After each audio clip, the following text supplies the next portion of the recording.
आप सभी भाई बहनों का आज की ब्रेकिंग आध्यात्मिक न्यूज में एक बार फिर स्वागत है। आज की चर्चा का विषय है परमात्मा बिना कर्म के फल नहीं देते। जैसा कि हम सभी भाई बहन जानते ही हैं कि शास्त्रों में तीन ही तत्वों की चर्चा आती है। भगवान यानी परमात्मा, दूसरा है आत्मा यानी हम सभी भाई बहन जो आत्मा हैं, यानी कि जितने भी जीव हैं या 84 लाख प्रकार की जोनियों में जितने भी जीव हैं, हम सभी आत्माएं हैं। हम सभी एक सामान्य आत्मा माने जाते हैं, जबकि परमात्मा एक परम सत्ता का एक नाम है, क्योंकि परम शब्द एक सत्ता के लिए आता है। यानी कि भगवान दो तीन पांच दस नहीं है, वो अलग बात है कि परमात्मा के ही एक विभिन्न स्वरूप है।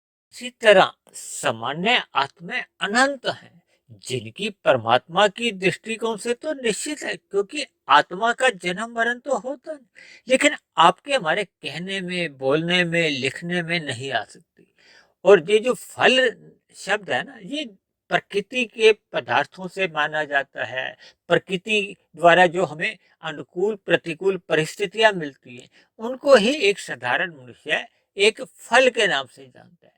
क्योंकि आज हमने चर्चा में क्या लिखा है कि परमात्मा बिना कर्म के फल नहीं देते, क्योंकि मनुष्य जोनि को ही एकमात्र कर्म जोनि कहा गया है, साधना जोनि कहा गया है। जबकि मनुष्य के अलावा जितने भी जोनि है वो तो भोग जोनि है। इसका अभिप्राय क्या है कि उन सभी जोनियों में वो जितनी भी क्रियाएं होती हैं, उनके द्वारा कोई कर्माशय नहीं बनता, यानी कि उनके द्वारा किए गए क्रियाएं वो कर्म नहीं बन पाती।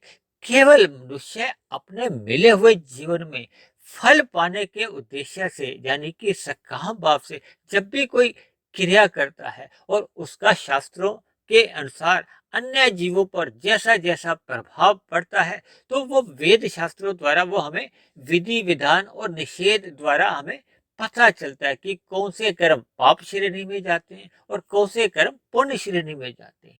क्योंकि प्रकृति का अभिप्राय उसके तीन गुणों से लिया जाता है, तमोगुण, रजोगुण और सतोगुण।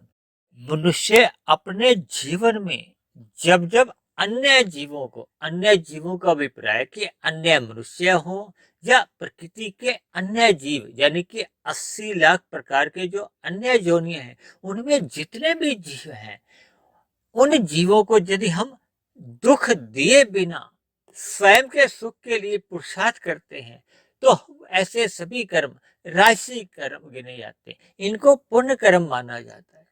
इसी तरह जब जब हम अन्य जीवों के सुख को प्रथम स्थान देते हैं, पहले उनको सुख मिले, चाहे वो अन्य मनुष्य हो, चाहे वो अन्य जीव हो, लेकिन उसके बदले में हम अपने सुख की भी इच्छा रखते हैं, ऐसे सभी पुण्य कर्म सात्विक माने जाते हैं। क्योंकि शास्त्रों में कहा गया तमोगुण से 10 गुना अच्छा रजोगुण है, रजोगुण से भी 10 गुना अच्छा सतोगुण है। तो इसी आधार पे रजोगुण में रहते हुए किए गए पुण्य कर्म साधारण पुण्य कर्म माने जाते हैं। जब हम सतोगुण में रहते हुए पुण्य कर्म करते हैं, वो परोपकार के कार्य गिने जाते हैं, उनका भविष्य में फिर हमें सुख रूपी फल मिलता है।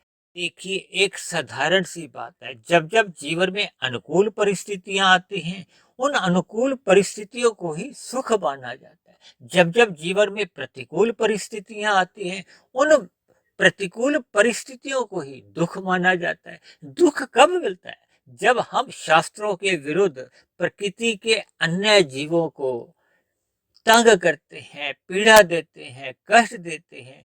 यह दूसरे आसान शब्दों में जब जब हम अपने सुख के लिए अन्य जीवों को, चाहे वो मनुष्य हो, चाहे 80 लाख प्रकार की जो नीचे की जोनियों के जीव हैं, उनको हम किसी भी प्रकार से पीड़ा पहुंचाते हैं। देखिए, आज कलयुग में मांसाहार का सेवन बढ़ता जा रहा है, तो फिर ये अन्य जीवों की हत्या की जाती है। देखिए, एक साधारण सी बात है, हमें अगर कोई चलते फिरते कोई एक थप्पड़ भी मार देता है, तो हमें कष्ट होता है ना। तो जब हम अन्य जीवों की हत्या कर देते हैं अपने जीविका के स्वाद के लिए, तो ये कितना बड़ा अपराध माना जाता है, बहुत ही जघन्य ये पाप कर्म माना जाता है।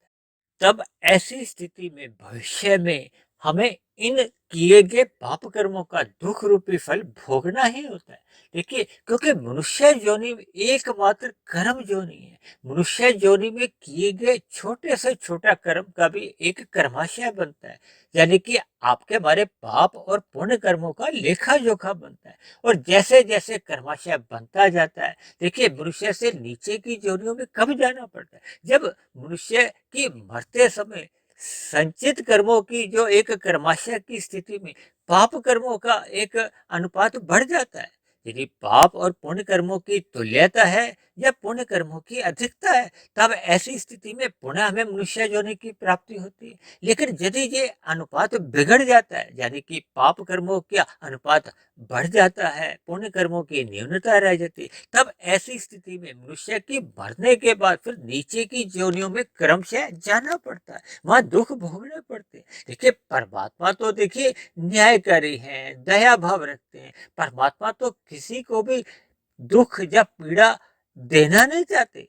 उदाहरण के लिए एक परिवार में भी यदि 4 बच्चे हैं, तो माता पिता नहीं चाहते कि किसी बच्चे को वो दंड दें। लेकिन जब एक बच्चा अपने सुख के लिए दूसरे बच्चे को तंग करता है, दुख देता है, तब ऐसी स्थिति में हम माता पिता भी उस बच्चे विशेष को फिर हम दंड देते हैं, ताकि भविष्य में वो बिगड़े नहीं। इसी तरह परमात्मा भी देखिए नीचे की जोनियों में भेजकर हम सभी जीवों का वो सुधार करते हैं। जैसे जैसे पाप कर्म कम होते जाते हैं, इसी तरह वो पाप कर्म कम होते होते एक ऐसी स्थिति बनती है जब वो पुण्य कर्मों की बराबरी में पहुंच जाते हैं। तब ऐसी स्थिति में परमात्मा की कृपा से फिर पुनः उस जीव को मनुष्य योनि की प्राप्ति मिलती है। और हमें आपको तो देखिए मनुष्य जीवन मिला हुआ है, इसलिए हमें मिले हुए जीवन में सदा ही पाप कर्मों से बचना चाहिए, हमें सदा ही पुण्य कर्म करने चाहिए। या भगवान श्री कृष्ण ने गीता में अर्जुन को माध्यम बनाते हुए हम सभी भाई बहनों को निष्काम कर्म करने की एक प्रेरणा दी है, क्योंकि निष्काम कर्म करने से फिर आपकी हमारी आध्यात्मिक यात्रा आरंभ होती है। क्योंकि निष्काम कर्म करने का अभिप्राय क्या है कि जब हम प्रकृति के विषय भोगों को भोगने में रुचि नहीं रखते, यानी कि प्रकृति के इन भौतिक भोगों को भोगने में जब मनुष्य की रुचि समाप्त हो जाती है, वो ज्ञान की स्थिति में आ जाता है, तब ऐसी स्थिति में वो परमात्मा की ओर सम्मुख होता है, क्योंकि परमात्मा एक अनंत स्वरूप सत्ता है। जबकि भौतिक भोग जितने भी हैं, यहाँ सुख भी है और दुख भी है, क्योंकि भौतिक प्रकृति के सभी पदार्थ या भौतिक प्रकृति की जो स्थिति है, उसे द्वैत की स्थिति कहा जाता है। क्योंकि यहाँ गर्मी सर्दी, दिन रात, मान अपमान, जय पराजय, सुख दुख, ये सभी द्वैत की स्थितियां बनी रहती हैं। भले ही नीचे की जोनियों में परमात्मा की एक दया भाव के कारण नीचे की सभी जोनियों को परमात्मा ने क्रमशः अचेत रखा है, ताकि दुख या पीड़ा सहते समय उनको कष्ट नहीं हो। जैसे डॉक्टर आपका हमारा दांत निकालता है तो थोड़ा इंजेक्शन देकर हमें अचेत कर देता है ना, ताकि हमें पीड़ा नहीं हो। इसी तरह परमात्मा ने भी क्रमशः बुद्धि के स्तर पर उनको अचेत किया हुआ है, ताकि उनको अपने मनुष्य योनि में किए गए पाप कर्मों को सहते समय पीड़ा नहीं हो, कष्ट नहीं हो। लेकिन हम सभी भाई बहनों को अपने मिले हुए जीवन में पाप कर्मों से सदा ही बचना चाहिए। इसीलिए परमात्मा, आत्मा, ये दोनों ही ऐसी शक्ति है कि जब जब हम पाप कर्म करते हैं, तो हमारे भीतर से एक आवाज आती है कि इस पाप कर्म को मत करो, भविष्य में इसका हमें दुख रूपी फल भोगना ही होगा।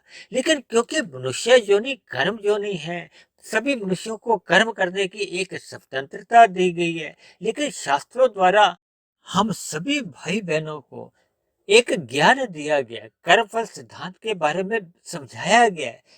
आपके हमारे जो 3 शरीर हैं, प्रकृति कैसे कैसे ये कार्य करती है, आत्मा और परमात्मा के क्या दिव्य गुण हैं, इन सभी का हमें ज्ञान पूर्वक अध्ययन करना चाहिए, शास्त्रों का अध्ययन करना चाहिए। ऐसा करते रहने से ही मनुष्य की फिर इन विषय भोगों के प्रति एक ज्ञान पूर्वक वैराग्य उत्पन्न होता है और परमात्मा के प्रति सहज ही आकर्षण उत्पन्न होता है, जिसके फलस्वरूप फिर मनुष्य ब्रह्म मुहूर्त में उठना आरंभ कर देता है, साधना को अधिक महत्व देता है, तब ऐसी स्थिति में वो दिन में जब रजोगुण चल रहा होता है, उस रजोगुण का संग केवल अपने स्थूल शरीर की आवश्यकताओं की पूर्ति के लिए ही करता है। और शाम को जब सूर्य ढल जाता है और तमोगुण का जो मल रूपी संग से अवश्य ही बचता है, जिसके फलस्वरूप वो पाप कर्मों से भी बचा रहता है और उसका मिला हुआ जीवन सफल हो जाता है, सार्थक हो जाता है। ऐसी सभी शुभ स्थितियां तभी बन पाती हैं जब मनुष्य श्रद्धापूर्वक सत्संग करता है। तो ऐसी सभी शुभ स्थितियां आप सभी भाई बहनों के जीवन में भी नित्य बनी रहे। इन्हीं शब्दों के साथ आज की ब्रेकिंग आध्यात्मिक न्यूज को हम यही विश्राम देते हैं। यदि बनी हुई वीडियो आपको अच्छी लगी हो तो मेरी आप सभी भाई बहनों से विनती है कि इस वीडियो को अन्य भाई बहनों में भी शेयर करें। और यदि मेरी बनी हुई वीडियो में आपको कहीं कोई कमी लगती हो, शिकायत हो, तो नीचे दी गई कमेंट्स बॉक्स पर जाकर आप अपनी शिकायत लिख सकते हो। तो इन्हीं शब्दों के साथ चर्चा को यही विश्राम देते हैं। कल फिर मिलते हैं एक नए विषय को लेकर, एक नए संदेश के साथ। तब तक आप सभी भाई बहनों का बहुत बहुत धन्यवाद।